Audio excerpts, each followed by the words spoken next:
हाय बच्चों, कैसे हैं आप लोग। मेरा नाम है नीतीश कुमार और आज हम लोग पढ़ रहे हैं अल्कोहल फिनॉल ईथर की केमिकल प्रॉपर्टीज। कल के वीडियो में हम लोगों ने आप लोगों को कुछ क्वेश्चंस दिए थे और वह क्वेश्चन क्या थे कि arrange the following compound in increasing order of the acid strength. तो एसिड स्ट्रेंथ के अकॉर्डिंग इसका इंक्रीजिंग ऑर्डर में इनको एडजस्ट करना था और मैंने आपको बताया क्या क्या था कि किसको किसको करना था। तो प्रोपेन 1-ऑल, 2,4,6 ट्राइनाइट्रोफेनॉल, 3 नाइट्रोफेनॉल, 3,5 डाइनाइट्रोफेनॉल, फेनॉल और 4 मेथिल फेनॉल। यही हमारे पास जो कंपाउंड थे जिनके बारे में हमको एडजस्ट करना था, जिसमें से मैंने आपको ये बात बता दिया था कि जो आपका प्रोपेन 1-ऑल है ये सबसे ज्यादा वीक एसिड है और सबसे स्ट्रॉन्ग एसिड कौन सा है इसमें, तो वह आपका 2,4,6 ट्राइनाइट्रोफेनॉल है। ठीक है, अगर इसका ऑर्डर में अगर लिखना हो तो हमारे लिए ऑर्डर कौन कौन सा होता है, तो आपका क्या रहता है प्रोपेनॉल यानी कि प्रोपेन 1-ऑल, प्रोपेन 1-ऑल। उसके बाद फिर इससे ज्यादा स्ट्रॉन्ग कौन होगा, तो वो इसके बाद स्ट्रॉन्ग होगा आपका 4 मेथिल फेनॉल,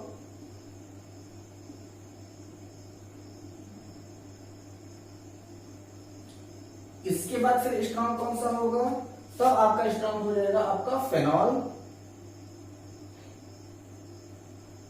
उसके बाद फिर स्ट्रॉन्ग कौन सा होगा, तो वो होगा आपका 3 नाइट्रोफेनॉल। कहां गया, ये रहा 3 नाइट्रोफेनॉल। 3 नाइट्रोफेनॉल के बाद क्या होगा, तो वो आपका होगा 2,5 डाइनाइट्रोफेनॉल, 3,5 डाइनाइट्रोफेनॉल, 3,5 डाइनाइट्रोफेनॉल। और उसके बाद फिर क्या होगा, तो वो होगा आपका 2,4,6 ट्राइनाइट्रोफेनॉल। ठीक है, अब इसका रीजन क्या हो जाता है कि जो आपका 2,4,6 ट्राइनाइट्रोफेनॉल है वो सबसे ज्यादा स्ट्रॉन्ग एसिड क्यों, क्योंकि इसके पास में इलेक्ट्रॉन विट्राइन ग्रुप सबसे ज्यादा लगे हुए हैं। ठीक है, इसलिए वो सबसे ज्यादा स्ट्रॉन्ग हो जाएगा। अब हम लोग अपने अगले केमिकल प्रॉपर्टीज की ओर चलते हैं और उसका नाम है आपका एस्टरिफिकेशन। ठीक है, यानी कि फॉर्मेशन ऑफ एस्टर। हम लोग एस्टर कैसे बनाते हैं आपके अल्कोहल से, तो उसी रिएक्शन को हम लोग क्या कहते हैं, तो उसको हम लोग कहते हैं एस्टरिफिकेशन।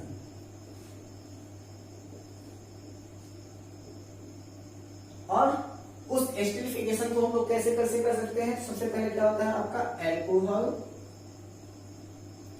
प्लस एसिड के साथ उसका रिएक्शन करा दीजिए, यानी कि अल्कोहल का एसिड के साथ रिएक्शन कराने पर तब वो क्या बनेगा, वो बनेगा एस्टर।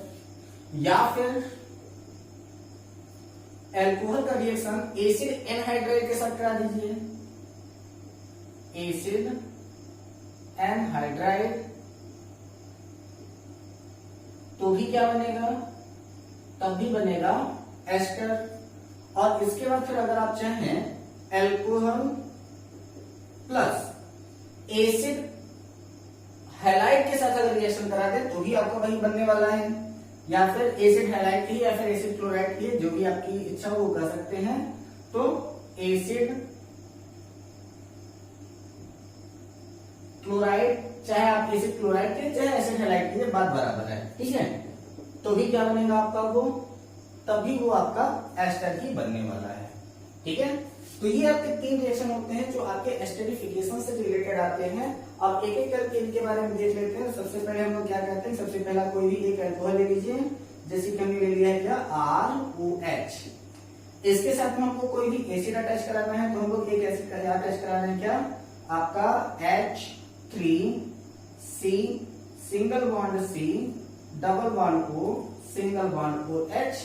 रिएक्शन किसके साथ होना है, तो आपके एसिड के साथ रिएक्शन करना है। और हम लोग यहाँ पर एक स्ट्रॉन्ग एसिड ले रहे हैं, कौन सा, H2SO4 ले लेते हैं। ठीक है, अब ऐसी कंडीशन में होता क्या है कि जब इनका रिएक्शन हम आपस में करा रहे हैं तो अब ध्यान दीजिएगा कि यहां से ये जो आपका H है इस वाले OH को लेकर के बैक हो जाएगा। ठीक है। या फिर इसी को अगर हम चाहें तो अगर इसको हम इस साइड में अगर हम पलट करके लिखते हैं तो कोई किसी को दिक्कत नहीं है ना।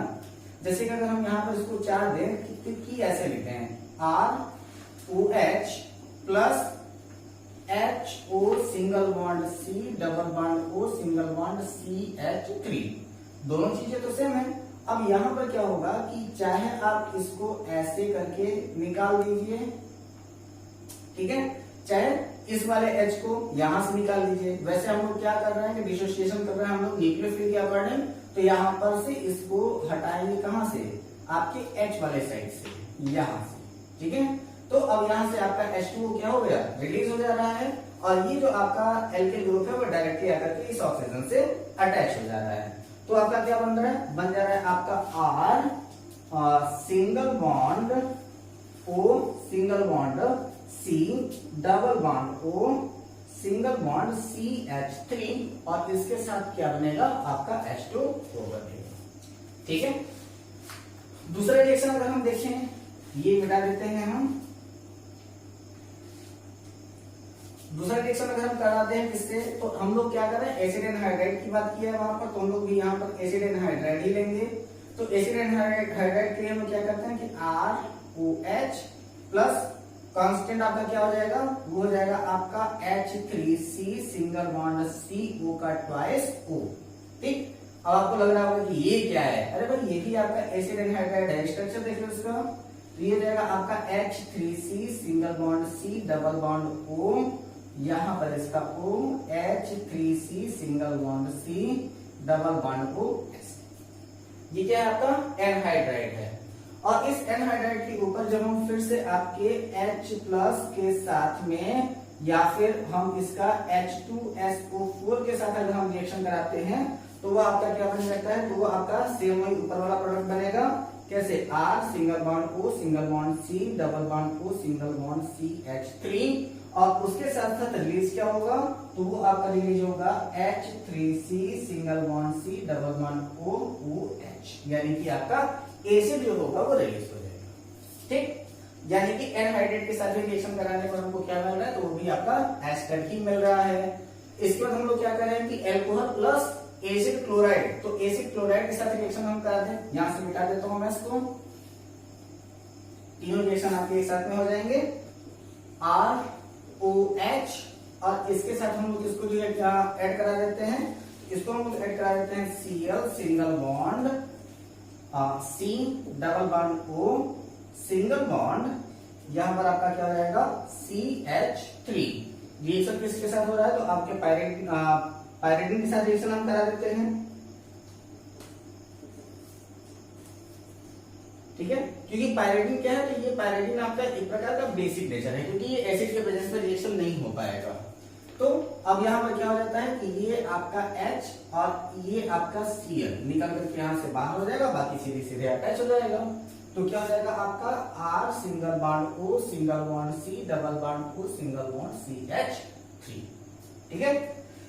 ये आपके तीन रिएक्शन हो जाते हैं। जैसे कि हम लोग पहला वाला रिएक्शन क्या देख रहे थे, तो ये आपका जो पहला वाला रिएक्शन है वो किसका है, आपके एल्कोहल प्लस एसिड का रिएक्शन है, तो आपका प्रोडक्ट आपका एक एस्टर मिला। अगर आप लोग एल्कोहल के साथ में आप एनहाइड्राइड के साथ रिएक्शन करा दें, यानी कि एसिड एनहाइड्राइड के साथ भी रिएक्शन करा दें, तो भी आपको एस्टर ही मिल रहा है। और अगर आप लोग एल्कोहल के साथ में एसिड क्लोराइड का भी अगर रिएक्शन कराते हैं, तो एसिड क्लोराइड का भी रिएक्शन कराने पर आपको प्रोडक्ट क्या मिल रहा है, वो भी आपका एक एस्टर ही मिल रहा है। इसके बाद हम लोग देखते हैं अगला रिएक्शन, और वो आपका रिएक्शन क्या हो जाता है, एसिटिलेशन।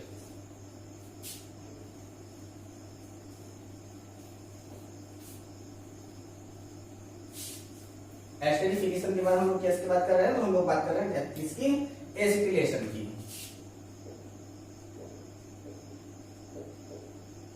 एसिटिलेशन रिएक्शन, ठीक है। तो अब यहाँ पर हम लोग क्या करते हैं कि एसिटिलेशन रिएक्शन के लिए हम लोग सबसे पहले क्या करेंगे कि कोई भी एक एसिटिक कंपाउंड बनाएंगे, और इसके लिए एक सबसे अच्छा रिएक्शन हमको लग रहा है आपका सैलिसिलिक एसिड के साथ अगर रिएक्शन हम कराते हैं तो बेटर लगेगा। बाकी कई सारे रिएक्शन आपके दिए हुए हैं आपके एनसीईआरटी में, लेकिन जो इंपॉर्टेंट लग रहा है उसको मैं बता दे रहा हूँ। तो हम लोग यहाँ पर एक रिएक्शन ले रहे हैं जिसके साथ सैलिसिलिक एसिड के साथ, ये है आपका OH और यहाँ पर है आपका COOH, ठीक है। और ये आपका क्या, सैलिसिलिक एसिड, सैलिसिलिक एसिड। अब इसका रिएक्शन हम लोग किसके साथ कराते हैं, तो एसिड एनहाइड्राइड के साथ रिएक्शन करा देते हैं। तो ये हो जाएगा आपका CH3CO का ट्वाइस O, एनहाइड्राइड के साथ रिएक्शन कराया। तो जैसे ही एनहाइड्राइड के साथ रिएक्शन कराया तो वहां पर से आपका वही पुरानी वाली प्रोसेस हर एक चीज होने वाली है। तो ये आपका क्या हो जाएगा, ये आपका COOH आपका सुरक्षित रहेगा। यहां पर क्या होगा कि ये O ऑलरेडी जुड़ा हुआ है तो इसको यहां पर O ही रहने दीजिए, यहां पर C double bond O single bond CH3, ठीक है।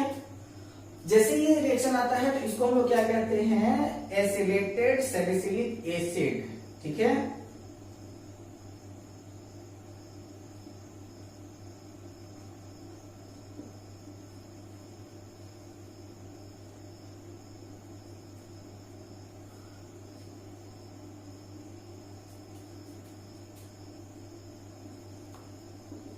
क्या कहते हैं इसको, एसिलेटेड सैलिसिलिक एसिड। तो ये आपका एसिटिलेटेड हो गया है। और इसी को अगर हम चाहें तो इसको एक और नाम दे सकते हैं, कॉमन नाम, और इसको हम लोग क्या कहते हैं, एस्पिरिन।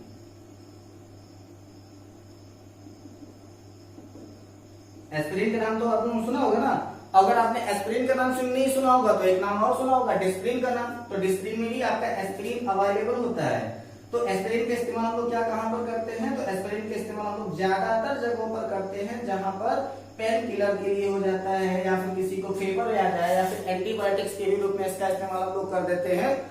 साथ ही साथ एक और जगह पर इसका इस्तेमाल होता है, जब कभी भी किसी भी आदमी को हार्ट अटैक आता है तो हार्ट अटैक आने के बाद उसको आपका एस्पिरिन दिया जाता है। एस्पिरिन दिया क्यों जाता है, ताकि एक हार्ट अटैक आने पर दोबारा उसको कंटिन्यू हार्ट अटैक न आने पाए। उसके लिए हम लोग क्या करते हैं, एक मेडिसिन के रूप में हम लोग एस्पिरिन का इस्तेमाल करते हैं। तो ये रिएक्शन आपके लिए इंपॉर्टेंट है, इसको नोट डाउन कर लीजिए। चलिए चलते हैं हम लोग अपने नेक्स्ट रिएक्शन की ओर। और वह आपका नेक्स्ट रिएक्शन क्या कहता है कि रिएक्शन इन्वॉल्विंग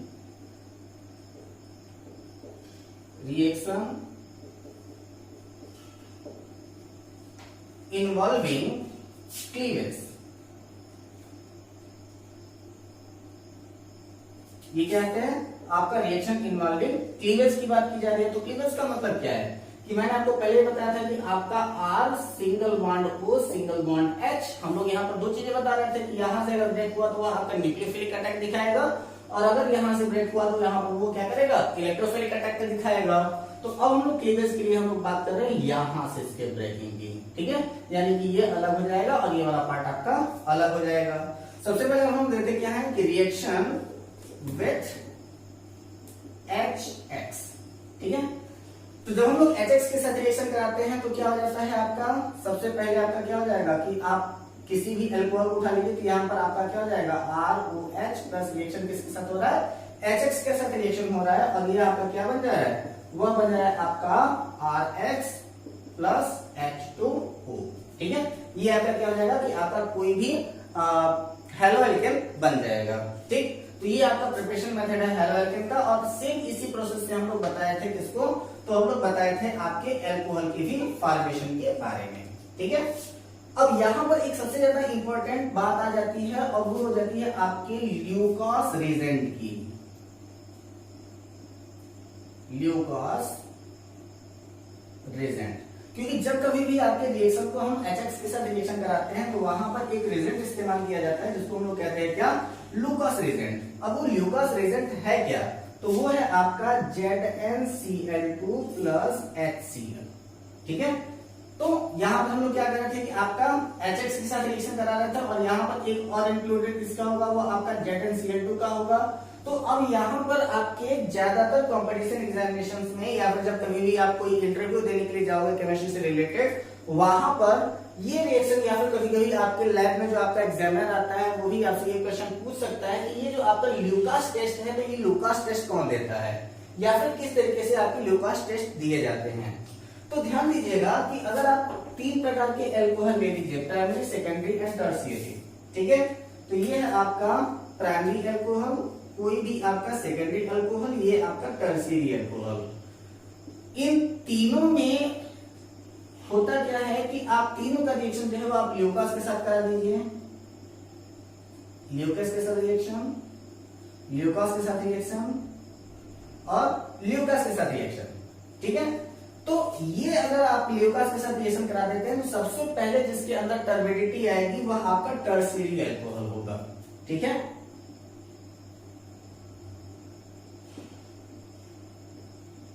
सबसे पहले टर्बिडिटी किसमें आएगी तो वह आपका आएगी टर्शियरी अल्कोहल में। इसके बाद किस में आएगी तो वह आपके सेकेंडरी अल्कोहल में आएगी। और थोड़ा सा हीट अगर आप कर देते हैं तो हीट करने पर जो टर्बिनेट हो जाएगा, जिसमें टर्बिडिटी आएगी, वह आपका प्राइमरी अल्कोहल होगा, ठीक है। तो ये क्वेश्चन पूछा जाता है कि सबसे पहले टर्बिनेट कौन होगा ल्यूकास टेस्ट में, या फिर ल्यूकास टेस्ट सबसे तेज कौन देगा। तो जो आपका टर्शियरी अल्कोहल होगा ये ल्यूकास टेस्ट सबसे तेज देगा। एक्चुअली ये होता क्या है, जैसे कि आप लोग जानते हैं कि मड आप लोग जानते हैं ना, वाटर में इंक्लूड होता है सॉइल, तो बहुत ज्यादा गाढ़ा जब बन जाता है तो वो मड का रूप ले लेता है। अब जैसे होता क्या है कि जो सबसे फास्टली जब आपका टर्शियरी अल्कोहल के साथ जब ल्यूकास का रिएक्शन कर दें तो जो सबसे पहले टर्बिनेट होगा वह आपका टर्शियरी होगा, जो सेकेंड नंबर पर टर्बिनेट होगा वह आपका सेकेंडरी अल्कोहल होगा, और जो आपका थोड़ा सा हीट करने पर अगर वो टर्बिनेट होता है तो वह आपका प्राइमरी अल्कोहल होगा। ऐसा कंडीशन ही आपके बाद बार बार चेक किया जाता है कि आपके पास ल्यूकास रिएजेंट दे दिया जाता है और आपके पास टर्शियरी अल्कोहल, सेकेंडरी अल्कोहल और प्राइमरी अल्कोहल दे दिए जाएंगे। और इनके बाद आपको पूछा जाएगा कि इनमें से आप टेस्ट करके बताओ कि कौन सा आपका टर्शियरी है, कौन सा आपका सेकेंडरी है और कौन सा आपका प्राइमरी है। तो जैसे ही आप ल्यूकास रिएजेंट लगाते हैं तो ल्यूकास रिएजेंट लगाने पर जो सबसे पहले टर्बिनेट होगा वह आपका टर्शियरी अल्कोहल हो जाएगा, जो सेकंड नंबर पर टर्बिनेट होगा वो आपका सेकेंडरी अल्कोहल हो जाएगा, और जो सबसे लास्ट में टर्बिनेट होगा थोड़ा सा हीट करने की जिसकी जरूरत पड़ेगी वो आपका प्राइमरी अल्कोहल हो जाएगा। और इसी टेस्ट को हम लोग कहते हैं क्या, ल्यूकास टेस्ट। ल्यूकास टेस्ट इसे क्या कहते हैं, ल्यूकास टेस्ट के ही नाम से जानते हैं, ठीक। नेक्स्ट अब हम नेक्स्ट रिएक्शन देखते हैं किसके साथ में, तो रिएक्शन विथ PCl3, ठीक है। तो रिएक्शन क्या है आपका, रिएक्शन विथ PCl3। चाहे आप PCl3 से रिएक्शन करिए, PCl5 से रिएक्शन करिए, काफी सारे रिएक्शन आपके दिए गए हैं। तो अब यहाँ पर PCl3 के साथ रिएक्शन कराते हैं तो अब क्या हो जाएगा आपका ROH प्लस PCl3, ठीक है।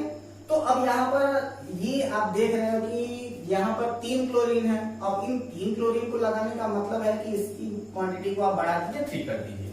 तो अब आपका रिएक्शन क्या हो जाएगा, तो ये आपका बनेगा 3RCl प्लस H3PO3, ठीक है। तो यहां पर इसका जो फॉर्मेशन हुआ है इसको हम क्या कहते हैं, आपका फास्फोरस एसिड।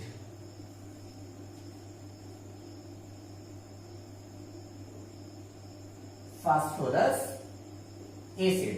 और जैसे यहां पर एक और बढ़ जाता तो आपका H3PO4 होता, तो इसको क्या कहते हैं हम लोग, तब इसको हम लोग कहते हैं फास्फोरिक एसिड। इसको हम लोग क्या कह देते हैं, फास्फोरिक एसिड कह देते हैं, ठीक है। ये डिपेंड करता है किसके ऊपर, तो ये जो आपका वैलेंसी है यानी कि जो इसका ऑक्सीडेशन नंबर है वो फास्फोरस के ऑक्सीडेशन नंबर के ऊपर इंडिकेट करता है कि कौन किसके ऊपर जाएगा, ठीक है। तो ये कुछ आपके इंपॉर्टेंट रिएक्शन है। अभी भी आपके रिएक्शन का दौर काफी लंबा है, यानी कि अभी भी आपके कई सारे रिएक्शंस आने बाकी हैं। तो बिल्कुल भी आप लोग जितने भी आपके रिएक्शंस बताए जा रहे हैं वो सारे के सारे रिएक्शन आप लोग अपने नोटबुक में नोट करते रहिए। साथ ही साथ आप टेस्ट के लिए भी तैयार रहिए, क्योंकि जैसे ही आपका अल्कोहल फेनॉल ईथर खत्म हो जाता है तो I think I will conduct a test for you. बहुत ही जल्दी आपके लिए मैं एक टेस्ट भी लेने वाला हूँ। सो टेस्ट के लिए भी बिल्कुल तैयार रहिए, और सारे जितने भी रिएक्शन आपको बताते जा रहे हैं उनके बीच में अगर आपको कोई भी कंफ्यूजन होती है, कोई भी समस्या आती है, तो आप उसे हमसे जरूर पूछ लिया करें। लेकिन जिस समय में अभी हमको पता चला है कि आपके एरिया में कोविड-19 के पेशेंट सबसे ज्यादा निकले हुए हैं, काफी ज्यादा तेजी से इंक्रीज हो रहा है, तो ऐसे समय में अपना और अपने परिवार वालों का ख्याल रखना सबसे ज्यादा जरूरी है। सो घर पे रहिए, सुरक्षित रहिए और अपनी पढ़ाई को जारी रखिए। मिलते हैं अपने अगले वीडियो में कुछ और भी ज्यादा इंपॉर्टेंट नेम रिएक्शंस के साथ और कुछ इंपॉर्टेंट रिएक्शंस के साथ। So will take care.